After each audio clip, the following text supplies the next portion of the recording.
Hello everyone, praise the Lord Jeshu. I hope everyone is fine. So today we shall be talking about Abba, Father. Abba means Father. God is our Abba. God is our Father. So why we call God as a Father or why we call him Abba? This we are going to discuss today. यानी हमारे जो परमेश्वर हैं, परमपिता परमेश्वर, वो हमारे पिता हैं, जिन्हें बाइबल में अब्बा कहा है. So गॉड हमारे पिता कैसे हैं? आज इसी के बारे में हम बात करेंगे. The Bible calls God as Abba. He's our Heavenly Father. He stays in heaven. But he is present on this earth also in the form of a spirit. यानी परमपिता परमेश्वर को बाइबल में अब्बा कहा है, यानी फादर, यानी पिता. और जो हमारे पिता हैं, जो परमेश्वर हैं, वो स्वर्ग में रहते हैं. लेकिन ऑफ कोर्स उनकी मौजूदगी पृथ्वी पर भी है, उनके पवित्र आत्मा के तौर पे. Now why God is called Abba? Because the Bible says in Genesis Chapter 1 verse 27, God created us in his own image and likeness. यानी जेनेसिस की किताब अगर आप देखें, उत्पत्ति की किताब, तो उसमें लिखा है कि परमेश्वर ने जब मनुष्य को बनाया तो उसे अपने स्वरूप में बनाया, अपने जैसा बनाया. तो क्योंकि हम परमेश्वर के जैसे दिखते हैं, इसलिए हम परमेश्वर को अब्बा कहते हैं, यानी फादर, यानी पिता. This is recorded in Genesis 1:27 that God made man in his own image and likeness. God created us like himself. यानी परमेश्वर ने हमें बिल्कुल अपने जैसा बनाया. Resemble God, so he is our father. यदि हम परमेश्वर के जैसे दिखते हैं, इसलिए वो हमारे पिता हैं, जिन्हें हम अब्बा कहते हैं. Now God is our creator. This is written in Isaiah chapter 40 verse 28. इन यशायाह की किताब chapter 40 verse 28 में लिखा है कि परमेश्वर जो है वो सृष्टि करता है. उन्होंने पूरी सृष्टि का निर्माण किया है. And God created each one of us. Now how did God create man? He breathed into the nostrils of Adam his spirit. यानी परमेश्वर ने जब आदम को बनाया तो उसकी नाक में अपना श्वास फूका. That's called spirit, यानी रूहा, जिसे हम रूह कहते हैं, उसको रूहा भी कहते हैं हिब्रू में. यानी परमेश्वर ने जब पहले मनुष्य को बनाया, जिसका नाम आदम है, तो उसकी जो नाक थी उसमें अपना श्वास, अपनी आत्मा को फूका. This is written in Genesis chapter 2 verse 7. Now the spirit of God went into Adam and from piece of mud he became a living being. यानी परमेश्वर ने जब अपना श्वास फूका आदम की नाक में, तो वो परमेश्वर का जो आत्मा था वो आदम के अंदर गया, और आदम जो था वो मिट्टी के पुतले से एक जीता जागता इंसान बन गया. Now we have received the spirit of God, so we call him Abba Father. क्योंकि परमेश्वर ने हम पे अपना श्वास फूका, आदम में श्वास फूका, तो आदम को परमेश्वर का आत्मा मिला, और इसलिए आदम परमेश्वर की संतान है. और हम सब आदम की संतान है, इसलिए हम सब भी परमेश्वर की संतान है, क्योंकि परमेश्वर ने हम सब में अपना श्वास फूका है, अपनी आत्मा फूकी है. और क्योंकि हमें परमेश्वर का आत्मा मिला है, इसलिए हम उन्हें अब्बा यानी फादर कहते हैं. Since we have received the spirit of God, so we call him Abba Father. This is written in Romans chapter 8 verse 15. Now since we are called the sons of God, because we have received the spirit of God, यानी क्योंकि परमेश्वर ने हमें अपने आत्मा दिया है, इसलिए हम परमेश्वर के बेटे और बेटियां कहलाते हैं. ऐसे रोमन्स चैप्टर 8 वर्स 14 और 16 में भी लिखा है, क्योंकि परमेश्वर हर एक इंसान को अपनी आत्मा देते हैं, और परमेश्वर ने क्योंकि हमें अपनी पवित्र आत्मा दी है, इसलिए हम उनके बेटे और बेटियां कहलाते हैं. And that's why we call him अब्बा फादर. और इसलिए हम परमेश्वर को अब्बा कहते हैं, यानी फादर, यानी पिता कहते हैं.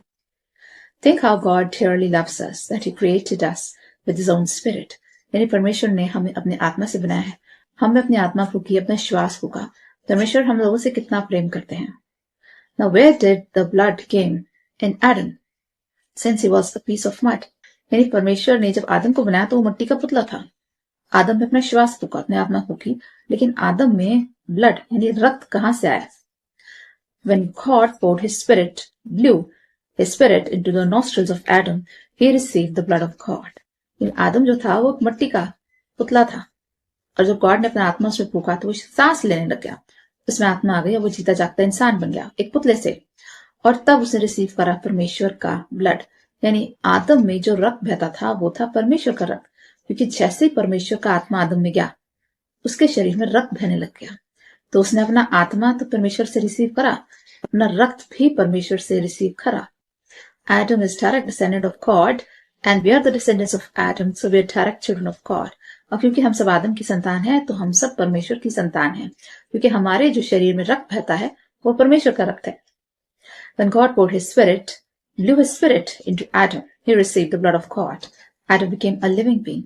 यानी आदम में जब श्वास फूका गया तो वो उसमें जो ब्लड आया वो परमेश्वर के थ्रू आया, वो परमेश्वर का रक्त उसमें बहने लग गया. श्वास के साथ उसे रक्त भी मिला परमेश्वर से, और इसलिए हम सब परमेश्वर की संतान कहलाते हैं। We have received the blood of God. अगर आप एडम का मीनिंग देखेंगे हिब्रू में, तो उसका मतलब होता है created by blood of God. Adam शब्द की स्पेलिंग होती है ADAM। Now in Hebrews A refers to God.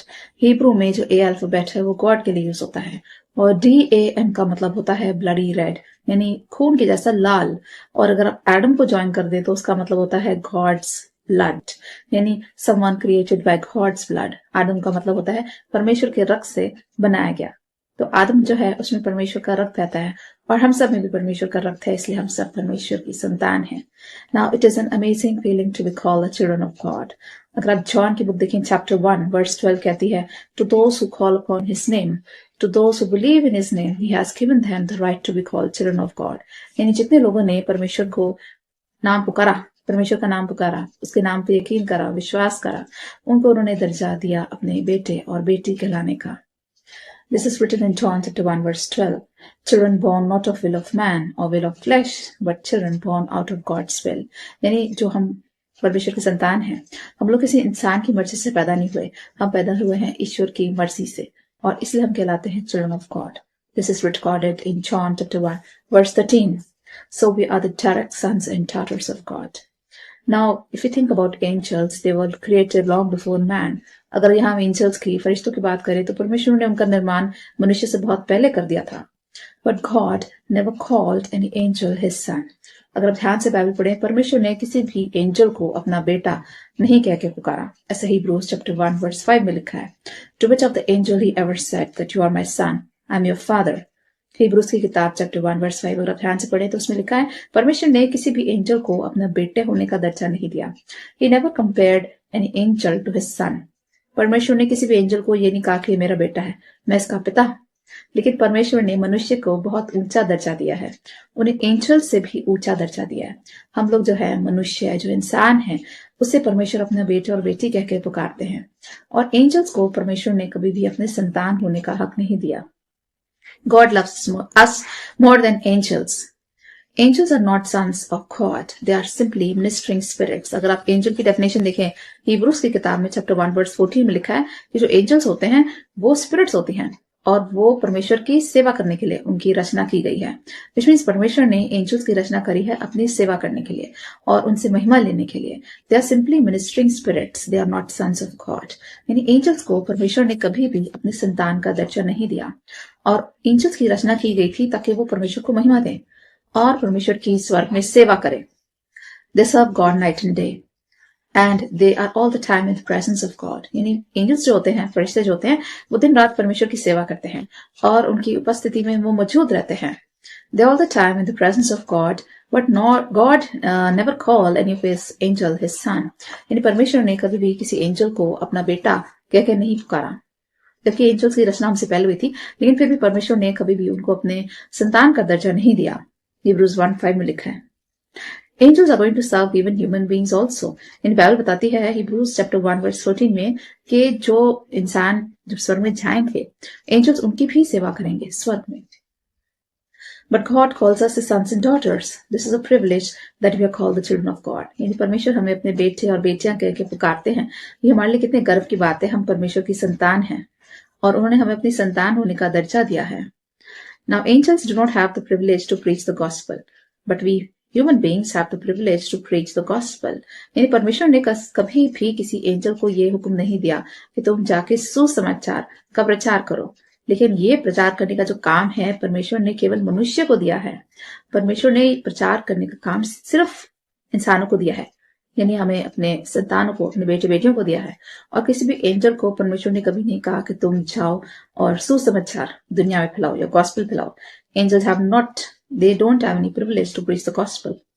And further the Bible says angels do not know the salvation plan of God, neither they know the mystery of the Savior's birth. यानी angels को भी परमेश्वर के solvation plan के बारे में नहीं पता। नहीं, परमेश्वर ने यीशु मसीह को दुनिया में क्यों भेजा था? ताकि हम लोगों का उद्धार हो। ये जो उद्धार का प्लान था परमेश्वर का, इसके बारे में एंजल्स को नहीं पता। They don't know the plan of God. परमेश्वर की जो योजना थी कि वो यीशु को इस दुनिया में भेजेंगे हमारा उद्धार करने, हमें नरक से बचाने के लिए, इस चीज की नॉलेज एंजल्स को भी नहीं है। This is a mystery for them. यानी यीशु मसीह का दुनिया में आना, परमेश्वर का जो बेटा है यीशु, वो दुनिया में आता है, वो क्रूस पे सलीब पे अपना रक्त बहाता है और तीसरे दिन दोबारा से जीवित होता है, फिर स्वर्ग में उठा लिया जाता है। और उसके साथ ही उन्होंने हमारा उद्धार करा और हमारे लिए भी रास्ता तैयार किया स्वर्ग में जाने का। यानी ये जो प्लान था गॉड का यीशु को दुनिया में भेजने का, ताकि हम सब नरक की आग से बचाए जाए, इस प्लान के बारे में एंजल्स को भी नहीं पता था। They had no knowledge about the salvation plan of God. This is a mystery for angels. They still long to look into these things. यानी एंजल्स जो है इसके बारे में और जानना चाहते हैं, उनके अंदर जिज्ञासा होती है कि परमेश्वर के सैल्वेशन प्लान के बारे में जाने। और ये साफ साफ आप पढ़ सकते हैं 1 पीटर चैप्टर 1 वर्स 12 में। यानी पहला पतरस की अगर आप पहला चैप्टर पढ़े उसके बारे में तो उसमें साफ लिखा है कि जो परमेश्वर का प्लान था, सैल्वेशन प्लान यीशु को दुनिया में भेजने का, इसके बारे में एंजल्स को भी कोई नॉलेज नहीं है और इसके बारे में हम मनुष्य ज्यादा जानते हैं। और इसलिए गॉड ने हम लोगों को प्रिविलेज दी है गॉस्पेल को प्रीच करने की, जो कि प्रिविलेज एंजल्स के पास नहीं है। The salvation plan of God was for humans and not angels. यानी परमेश्वर ने जब योजना बनाई कि हम लोग का उद्धार करें, इंसानों का उद्धार करें, उसमें एंजल्स को इंक्लूड नहीं किया। When angels rebelled against God, he put them into hell. यानी जब फरिश्तों ने जब खुदा के खिलाफ जब रिबेलियन करा था, जब बगावत करी थी, तब परमेश्वर ने उन सबको हमेशा के लिए अग्निकुंड में भेज दिया। ऐसे 2 पीटर चैप्टर 2 वर्स 4 में लिखा है कि जितने भी एंजल्स थे जिन्होंने बगावत करी थी शैतान के साथ मिलकर, उन सबको परमेश्वर ने अग्निकुंड में डाल दिया, उनको हमेशा के लिए नरक की आग में भेज दिया और फाइनल डे ऑफ जजमेंट के लिए उनको वहां प्रिजर्व करके रखा है, डंजन में, जिसको हम डंजन भी कहते हैं, उसको हम नरक भी कहते हैं। And God sent all the dark angels into the fires of hell, and they are kept there till the final day of judgment.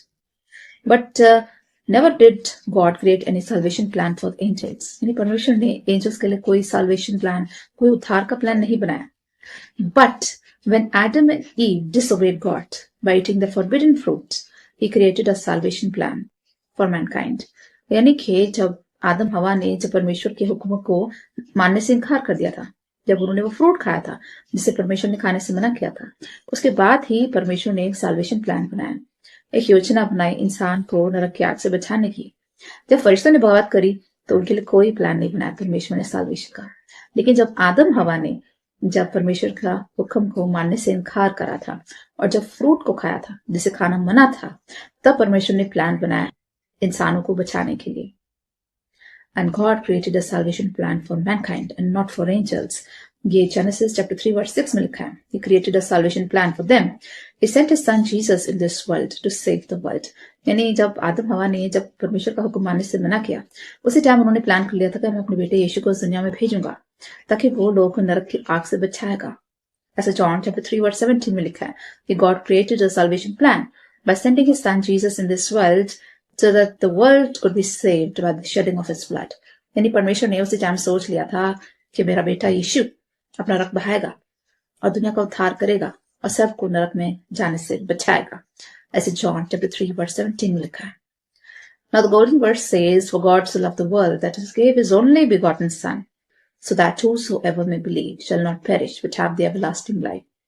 यानी यही प्लान था परमेश्वर का, जिसे हम गोल्डन वर्स भी कहते हैं, उसे हम सुनहरी आयत भी कहते हैं कि परमेश्वर ने जगत से ऐसा प्रेम करा, अपना इकलौता बेटा दे दिया ताकि जो कुछ पे मान लाए कभी हलाक ना हो बल्कि हमेशा की जिंदगी पाए। ऐसे जॉन चैप्टर 3 वर्स 16 में लिखा है कि परमेश्वर ने एक प्लान बनाया था मानव जाति को बचाने के लिए, ताकि जो कोई परमेश्वर पर ईमान लाए, उसके बेटे यीशु पर ईमान लाए, वो कभी भी नरक की आग में धकेला ना जाए बल्कि वो हमेशा की जिंदगी पाए स्वर्ग में। जब आदम ने पाप किया तो सारी मनुष्य जाति ने पाप किया। The Bible says all have sinned and fall short of glory of God. यानी हर मनुष्य ने पाप किया और महिमा से वो परे हो गया। यानी परमेश्वर की जो महिमा थी जो इंसान पर ठहरी हुई थी उससे वो दूर हो गया। For all have sinned and fall short of glory of God. यानी हर एक मनुष्य ने पाप किया और ईश्वर की महिमा से दूर हो गया। ऐसे रोमन्स चैप्टर 3 वर्स 23 में लिखा है कि जब हम पाप करते हैं तो परमेश्वर की नजरों में हम गिर जाते हैं और परमेश्वर की महिमा से हम दूर हो जाते हैं। Adam sinned, so everyone sinned, and death came into this world.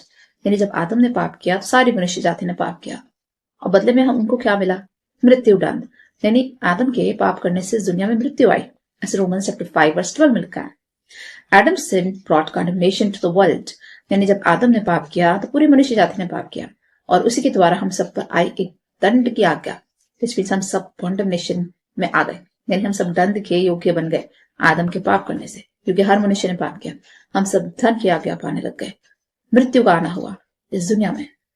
Adam died, so all died. क्योंकि आदम की मृत्यु हुई, इसलिए हम सबकी भी मृत्यु होती है। As Romans chapter 5 verse 12 में लिखा है। When Jesus came, he brought justification to the whole world.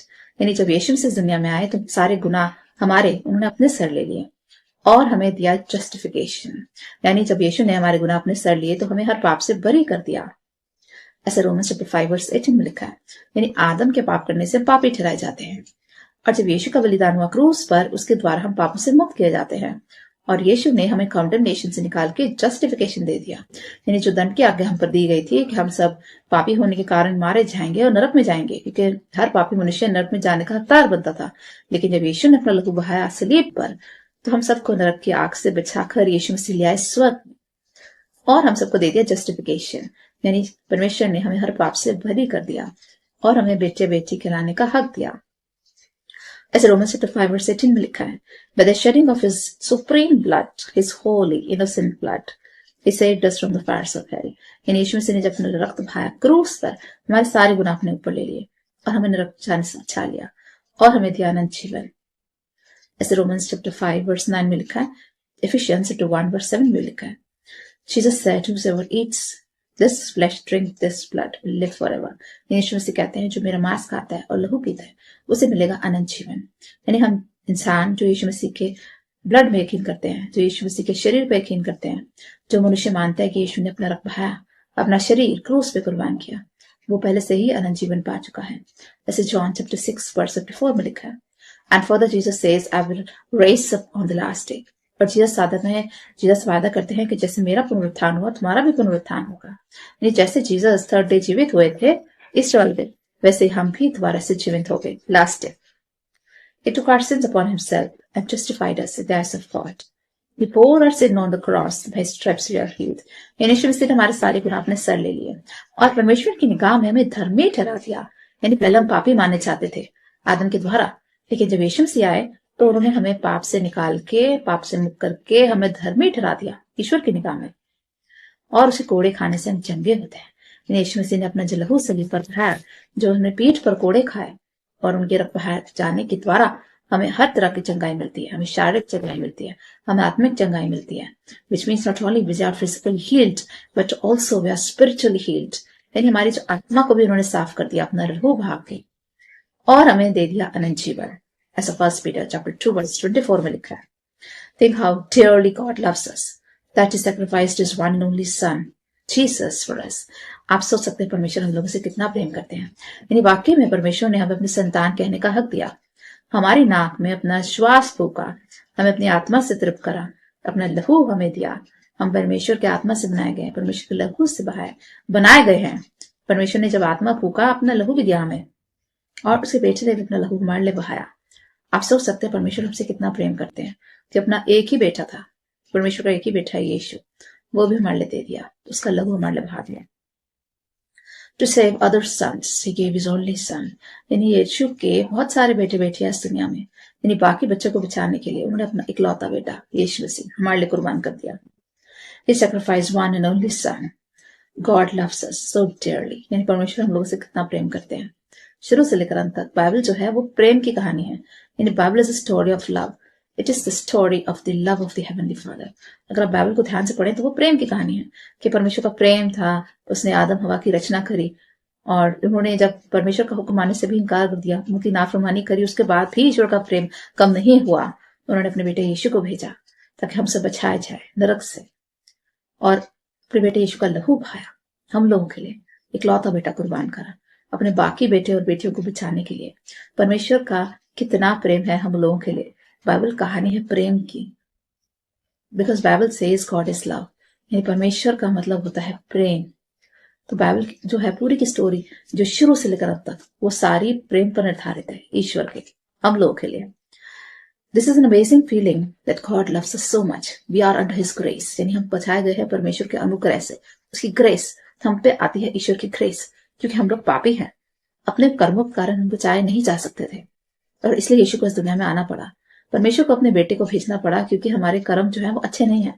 हम रोजाना पाप करते हैं, कभी ना कभी तो हम पाप करते ही हैं, और कर्मों के द्वारा इंसाफ होता तो हम सब नरक में जाते। ईश्वर का अनुग्रह था जो यीशु को जमीन पर ले आया। It is his amazing grace, we are under the grace of God. यहाँ मुझे गाना याद आता है, amazing grace, how sweet the sound has saved a wretch like me. I once was lost but now I'm found. I was blind but now I see. यानी परमेश्वर का अनुग्रह मुझ पर है। पहले जो मैं खो गया था, पहले जो मैं पाप में था, ईश्वर से मैं दूर हो गया था, लेकिन अब ईश्वर ने मेरे पापों को धोकर वापस मुझे अपने स्वर्ग में, अपने किंगडम में ऐड कर लिया। ये गॉड का ग्रेस है, ये परमेश्वर का अनुग्रह है जो हमें बचाता है शैतान से, पाप से, नरक से, मृत्यु से। That's why when we say Lord's Prayer we say Our Father who art in heaven, यानी परमेश्वर जो है वो हमारे अब्बा है, वो हमारे पिता है। और इसलिए जब हम लॉर्ड्स प्रेयर करते हैं, जब परमेश्वर की प्रार्थना करते हैं, उसमें हम बोलते हैं Our Father in heaven, हमारे स्वर्गीय पिता तो जो आसमान पर है। यानी हम प्रेयर जो है लॉर्ड्स प्रेयर वो इससे शुरू करते हैं, उसमें गॉड को हम फादर बोलते हैं, आ फादर इन हेवन। हम गॉड को फादर कह के पुकारते हैं क्योंकि हमारे अब्बा हैं, वो हमारे पिता परमेश्वर हैं। ऐसे मैथ्यू चैप्टर 6 वर्स 9 में भी लिखा है, Why we say our Father because He is a heavenly Father. Therefore we need not be afraid because our Daddy, our Abba is in heaven looking after us. Which means हमें डरने की जरूरत नहीं है। Therefore we need not be afraid. हमें डरने की आवश्यकता नहीं है क्योंकि हमारे जो डैडी है, हमारे जो अब्बा है, हमारे जो पिता है स्वर्ग में है, वो जीवित पिता है, वो जिंदा खुदा है और वो हमारी देखभाल करता है, हमारे आसपास रहता है, हमारे दिल में रहता है। उसकी मौजूदगी हमारे आसपास है, हमारे घर में, हमारे दिल में है और हमेशा हमारी रक्षा करता है। He's always looking after us and God neither slumber nor sleep. अगर आप साम देखें 121 उसमें लिखा है हमारा परमेश्वर ना तो सोता है ना तो वो ऊँघता है, यानी हमारे परमेश्वर को नींद भी नहीं आती, वो 24 घंटे जागा रहता है और हमारी रक्षा करता है। रात को जब हम सो जाते हैं तब भी परमेश्वर हमारी रक्षा करता है। 24 hours he is awake and he is taking care of us. What a lovely father we have. यानी हमारा अब्बा पिता परमेश्वर कितना महान परमेश्वर है, वो प्रेम से भरा हुआ परमेश्वर है, वो दयालु परमेश्वर है। He said, even a mother can forget her child, I will never forget you. यानी परमेश्वर कहते हैं तुम्हारी माँ भी तुम्हें भूल सकती है लेकिन मैं तुम्हें कभी नहीं भूलूंगा। यानी वो माँ जिसने तुम्हें जन्म दिया है वो तक तुम्हें भूल जाएगी लेकिन तुम्हारा परमेश्वर तुम्हें कभी नहीं भूलेगा। Isaiah 49 chapter verse 15 में लिखा है, I have carved you on the palm of my hands. यानी परमेश्वर कहते हैं मैंने तुम्हारा चित्र अपनी हथेली पर बनाया है। परमेश्वर कहते हैं मैंने अपनी हथेली पे तुम्हारा चित्र बनाया है और मैं रोजाना तुम्हारे बारे में सोचता हूँ और मैं तुम्हें कभी नहीं छोड़ूंगा। ऐसा Isaiah 49 chapter verse 16 में लिखा है, Neither will I leave you nor will I forsake you. यानी परमेश्वर कहते हैं ना तो मैं तुम्हें कभी छोड़ूंगा ना मैं तुम्हें कभी त्यागूंगा। Joshua chapter 1 verse 5 में गॉड कहते हैं, I am with you always until the end of age. यानी परमेश्वर कहते हैं मैं जगत के अंत तक तेरे साथ हूँ। Matthew chapter 28 verse 20 में गॉड कहते हैं। यानी परमेश्वर के इतने सारे वादे हैं बाइबल में और ये सारे वादे वो एज फादर कर रहे हैं हमें क्योंकि हमारे पिता हैं, वो पिता की तरह हमसे बातचीत करते हैं बाइबल में। और जितने वादे एक पिता अपने बेटे से करता है वैसे ही वो ही सारे वादे परमेश्वर ने हम सबसे किए हैं। मैं तुम्हारे साथ हूँ, मैं तुम्हें नहीं छोड़ूंगा, मैं तुम्हारी देखभाल करता हूँ। After all, he is a good shepherd. वो हमारा अच्छा चरवाहा है। God could not see the humanity perishing in hell, so he sent his son in this world as a sacrificial lamb. यानी परमेश्वर से सहन नहीं हो रहा था, मनुष्य पाप पे पाप कर रहा था और नरक की तरफ धकेला जा रहा था और इसलिए परमेश्वर ने प्लान बनाया अपने बेटे यीशु को इस दुनिया में भेजने का एज अ सैक्रिफिशियल लैम्ब। यानी परमेश्वर ने यीशु मसीह को एक मेमना बना के भेजा ताकि उसकी बलि चढ़ाई जाए। ऐसा 1 John chapter 4 verse 10 में लिखा है, He never opened his mouth when he was being slaughtered.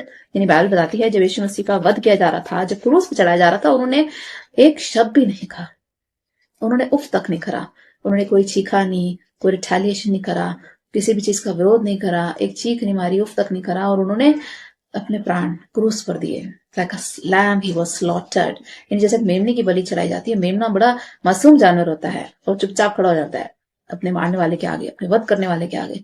वैसे यीशु भी चुपचाप थे, उन्होंने एक शब्द नहीं बोला अपने वध करने वालों के आगे। Isaiah chapter 53 verse 7 में लिखा है that he was slaughtered like a lamb, he didn't say a word. This is supreme love of our heavenly Father. No one can sacrifice his son for others, especially a son like Jesus, a holy son, a sinless son. यानी कि अपना बेटे की बलि चढ़ाना बहुत मुश्किल होता है। ऐसा कोई भी पेरेंट तैयार नहीं होगा अपने बेटे की बलि चढ़ाने के लिए, लेकिन परमेश्वर ने अपने बेटे की बलि चढ़ाई। कैसे बेटे की? एक ऐसा बेटा जो बड़ा मासूम था, जिसने कभी कोई पाप नहीं किया था, कोई गुनाह नहीं किया था, जो परमेश्वर की संतान था, जो बहुत होली था, ऐसे बेटे की बलि चढ़ाई परमेश्वर ने। और यीशु मसीह को जब मारा जा रहा था तो उन्होंने उफ तक नहीं करी, उन्होंने कुछ भी नहीं बोला और अपने प्राण चुपचाप दिए। He says, I have stored your tears in the water. यानी परमेश्वर कहते हैं कि आप लोगों के जितने आंसू बहाते हैं वो सब मैंने अपनी बॉटल में रखे हुए हैं और हर एक का मैं हिसाब रखता हूँ. ऐसा Psalm 56 chapter verse 8 में गॉड कहते हैं. He will pay us back for whatever we have lost. यानी परमेश्वर कहते हैं जितनी चीजें हमने खोई हैं इस दुनिया में उसका दुगना हमें परमेश्वर देंगे. हमें परमेश्वर क्यों नहीं देंगे? जिसने अपना बेटा कुर्बान कर दिया वो हमें क्यों नहीं देगा? वो हमें सब कुछ देगा. ऐसा जोएल चैप्टर 2 वर्स 25 में गॉड कहते हैं कि जो तुमने खोया है उसका दुगना मैं तुम्हें वापस करूंगा. और परमेश्वर ने जब हमारे लिए अपना बेटा कुर्बान कर दिया तो हमें वो क्या कुछ नहीं देगा, वो हमें सब कुछ देगा. He will pour showers of blessings in our lap. यानी परमेश्वर कहते हैं मैं तुम पे बरकतों की बारिश करूंगा.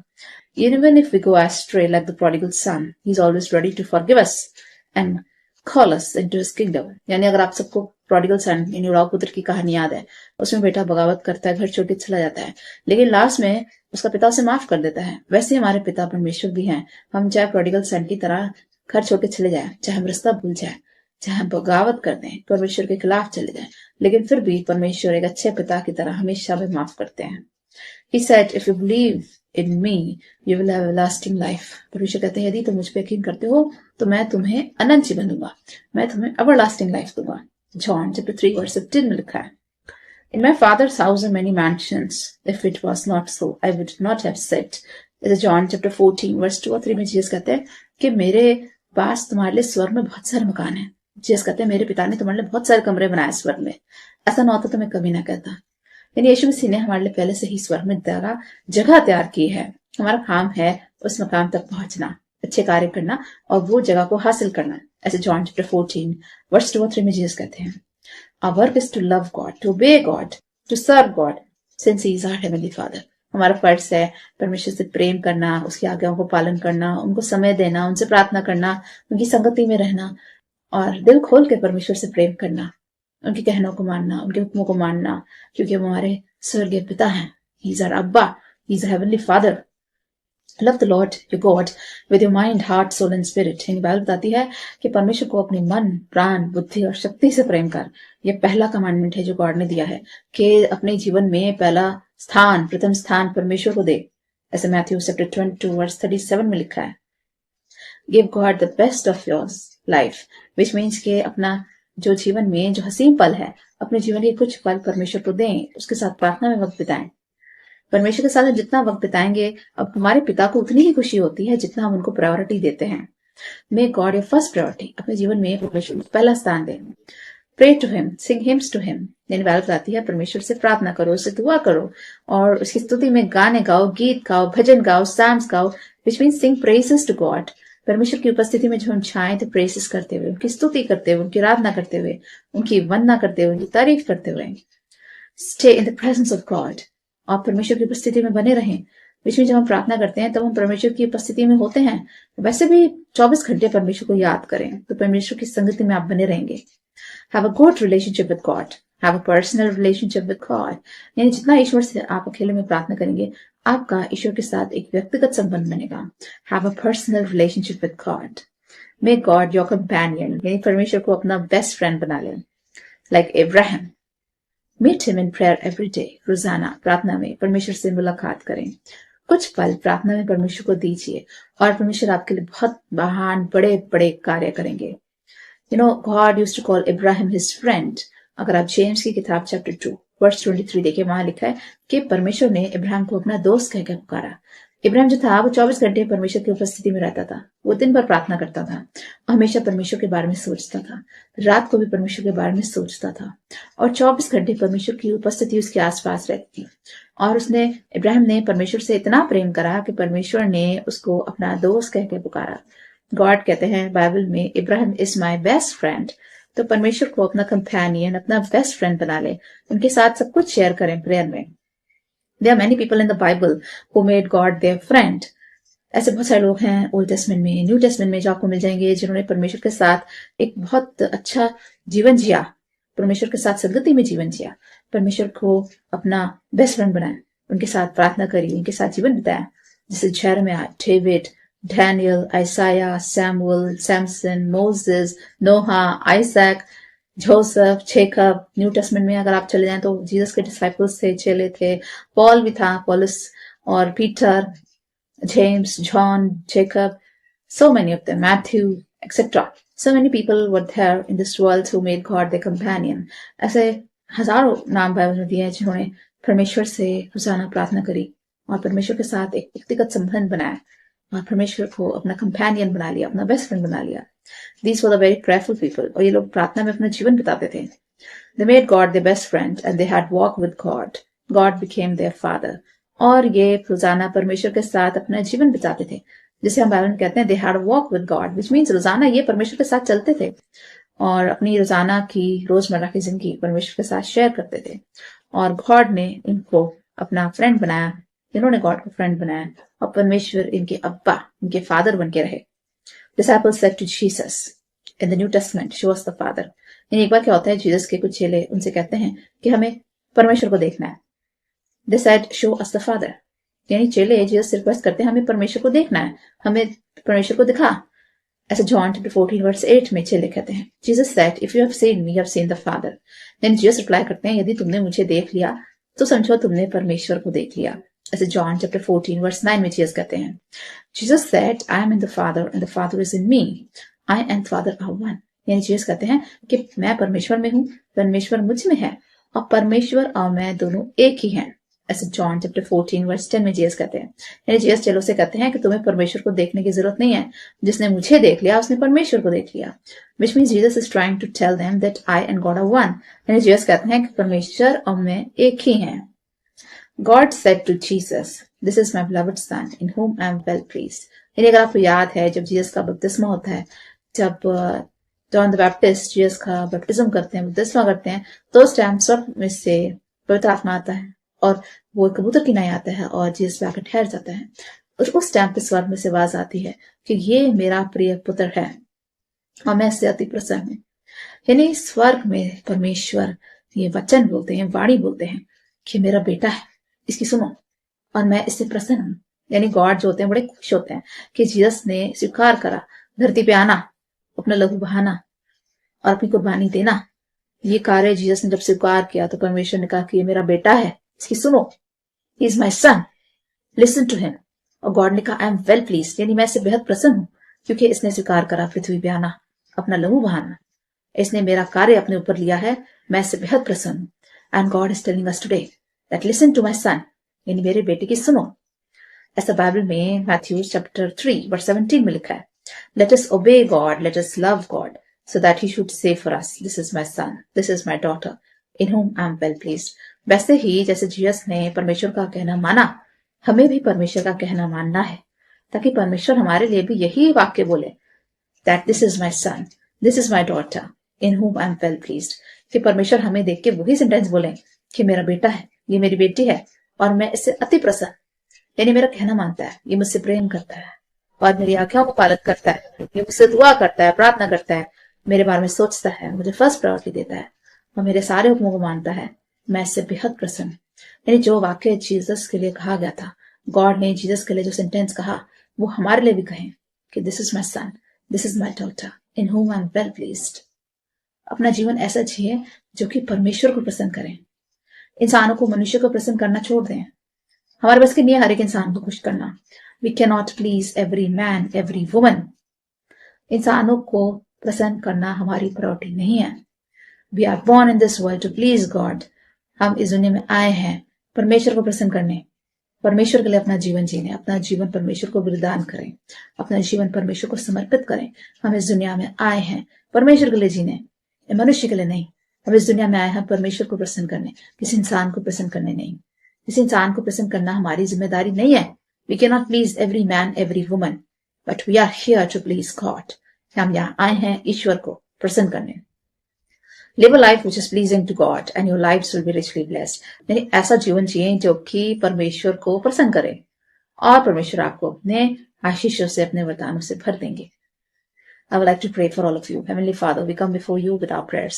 Father God, we thank you so much for this beautiful message that you shared with us today, that you are our Abba, our Father, and we need not be afraid because our Father is in heaven and He is also present on this earth and you are taking care of us night and day, that you are a good shepherd. You take care of your sheep. You're guiding us, you're protecting us, and you are blessing us every day. Father God, we thank you so much for you are a merciful Father.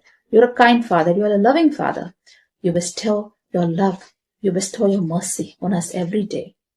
For we sin every day and you forgive every day. We thank you for your mercies. We thank you for your grace that you have bestowed on us. For we are saved not by our works, but by your grace. We are saved by your grace. Thank you, Father God, for sending your Son in this world, Jesus Christ. Thank you for sacrificing your Son to save the world from the fires of hell and from the clutches of devil. Father God, we pray for all the viewers who are watching this video. We apply holy blood to all the viewers. Father God, bless each one of them abundantly.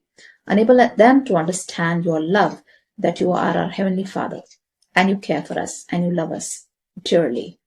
Father God, we pray for every child who is appearing for their final exams. We pray for all the children who are appearing for the board exams. Father God, help them to study well, to learn their lessons well. Give them good memory.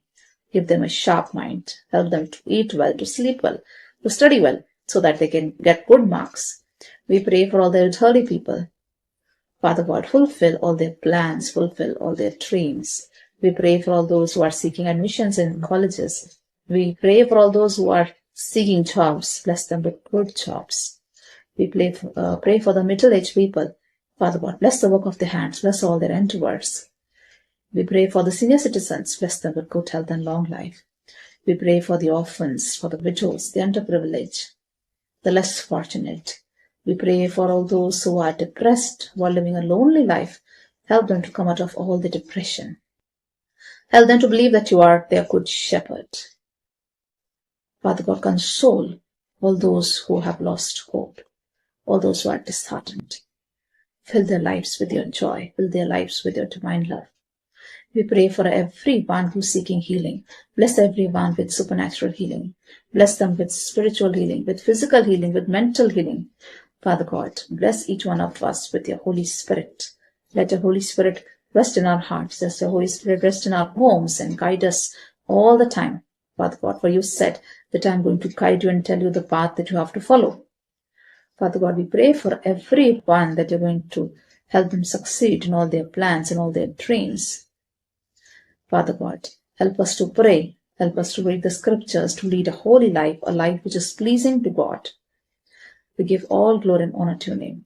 We ask this prayer through Jesus Christ, Lord. Amen.